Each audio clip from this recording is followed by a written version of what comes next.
Bien, bonjour à tous, on se retrouve pour terminer ce chapitre 2 sur les complexes là, chapitre 12, forme exponentielle d'un nombre complexe 12.4. Alors, on va commencer par justifier la notation de l'exponentielle pour écrire les complexes en remarquant que la propriété ici de la fonction définie par f comme étant cos θ plus i sinus θ, la propriété qui permet de voir que f de θ plus θ' est égal à f de θ fois f de θ', bah, cette propriété, ça va nous rappeler ce qu'on avait pour la fonction exponentielle dans R. La démonstration, en fait, bon, c'est juste une redite de ce qu'on a déjà vu. On va utiliser ici que f de θ fois f de θ' en écrivant f de θ comme étant un certain z et f de θ' comme étant un certain z', les deux étant de module 1, d'arguments respectifs θ et θ'. Le produit f de θ fois f de θ' va donc être égal à zz' et donc est égal à ça, et cos θ plus θ' plus i sinus θ plus θ', qui fait f de θ plus θ'. Et étant donné, en utilisant les propriétés sur les arguments. En fait, on utilise fondamentalement les propriétés sur les arguments qu'on a démontrées en utilisant les formules de trigo cosinus a plus b, sinus a plus b, etc. En tout cas, ce qu'il y a de sûr, c'est que cette propriété-là, ici, pour les cosinus sinus comme on l'a vu là, nous rappelle furieusement les propriétés de la fonction exponentielle. Et comme en plus f de 0 vaut 1, puisque cos 0 plus i sinus 0 ça fait 1, on va, par analogie avec la fonction exponentielle, noter eiθ, la somme cos θ plus i sinus θ. Alors ici on parle de notation. On ne définit pas l'exponentielle complexe, on dit c'est une notation. Cette notation, elle va bien nous arranger parce que ce sera plus pratique pour écrire plein de choses.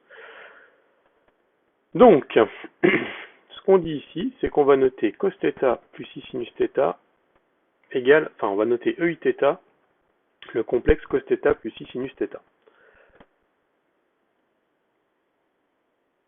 Ici, dans l'exemple, on nous demande de placer sur le cercle trigo, alors je fais un cercle trigo très grossier, voilà, comme à chaque fois. Hop. Et dans ce cercle trigo, on me demande de placer le point M1 tel que c'est EI pi sur 2. EI pi sur 2, on comprend que c'est donc cosinus pi sur 2 plus i sinus pi sur 2. Surtout, ce qu'on comprend, c'est que c'est un complexe ici de module 1 et d'argument pi sur 2. Donc, on va avoir M1 ici. Z2, c'est un complexe de module 1 d'argument pi. Donc, M2 ici. Z3, c'est pour 2 pi. Donc M3 va être ici. Et enfin Z4, E2i pi sur 3. Donc on a pi sur 3 ici, 2 pi sur 3 là. Hop, hop, hop, hop, hop. Voilà. Pour moins 1 demi ici. Et donc on a M4 ici.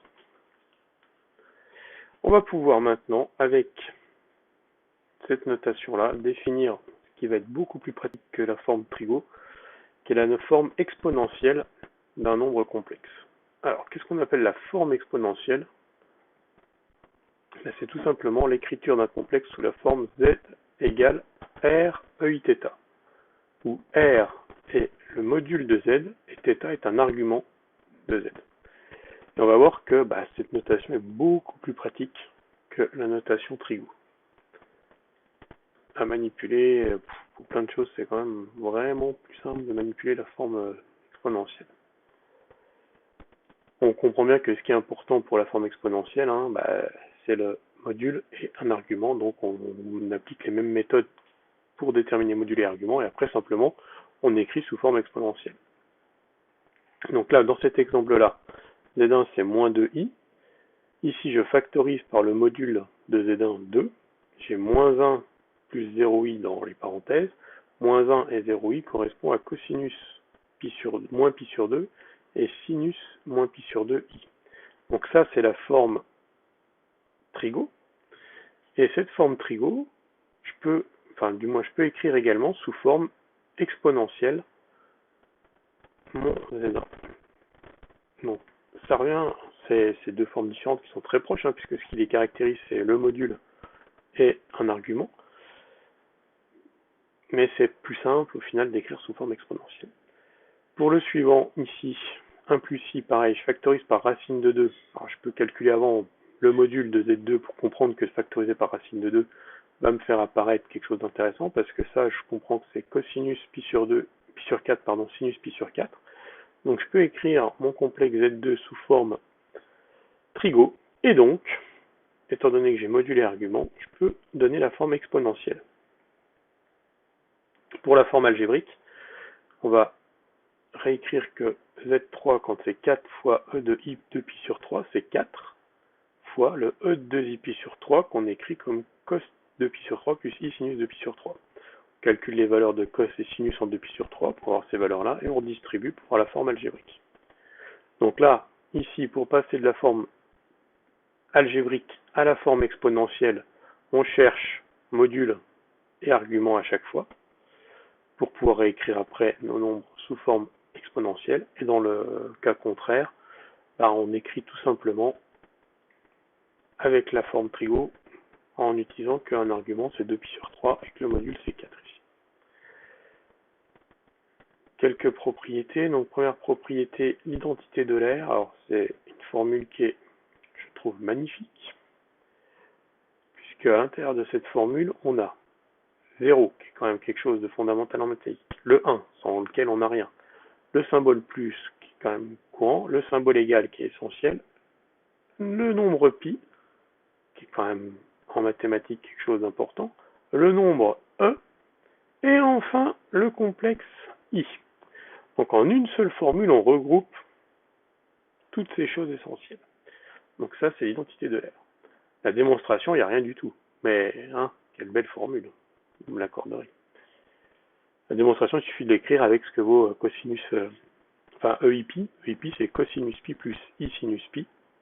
Autrement dit, moins 1 plus 0 fois I. Donc on rajoute plus 1, moins 1 plus 1, ça fait 0.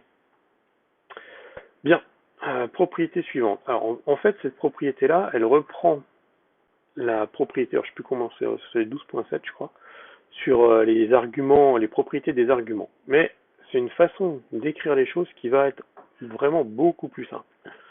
Donc là, ici, EIθ, EIθ2, EIθ1, EIθ2, ça nous donne exponentielle de Iθ1 plus θ2. Exponentielle de Iθ1 à la puissance n, c'est EInθ. Nous, on avait que argument l'argument un argument d'un produit, c'est la somme des arguments. D'accord? Un complexe à une puissance n, on voyait que son argument, c'était le produit n fois un argument du complexe.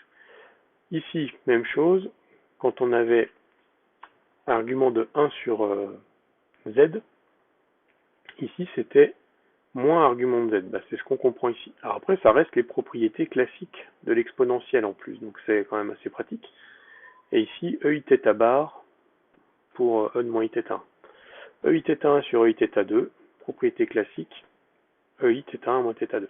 Mais à chaque fois, ça, c'est les propriétés des arguments qu'on a vus. C'est-à-dire que si votre complexe ici, il a un argument θ1 et un argument θ2, on comprend que le quotient de deux complexes a pour argument la différence des arguments.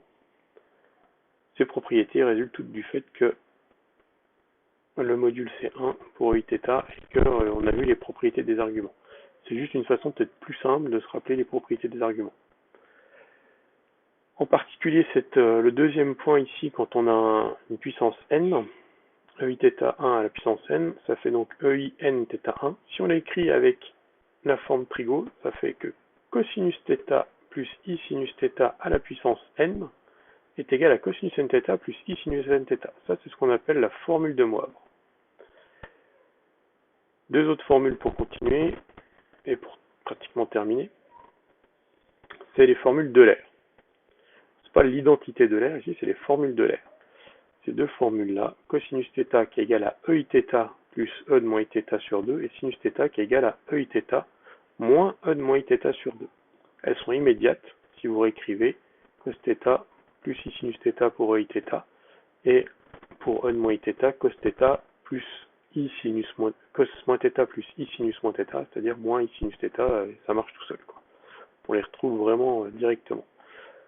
Alors au passage, l'écriture ici de ces nombres sous cette forme-là permet de retrouver les propriétés qui nous ont permis de justifier qu'on avait ça là.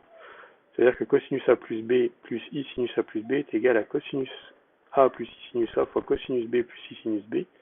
Ici, quand on va mettre les cos ensemble, enfin cos A, cos B et moins sinus A, sinus B, on a la partie réelle qu'on retrouve ici égale à ça, et la partie imaginaire ici qu'on retrouve égale à ça. Ça permet, si on a un petit peu oublié, de retrouver les propriétés des cos et sin, des fonctions cosinus et sinus. D'accord? Même si au départ, c'est ces propriétés-là qui nous ont permis de définir les choses. Ok? Bien, bah voilà, ça termine ce chapitre sur les nombres complexes et leur argument.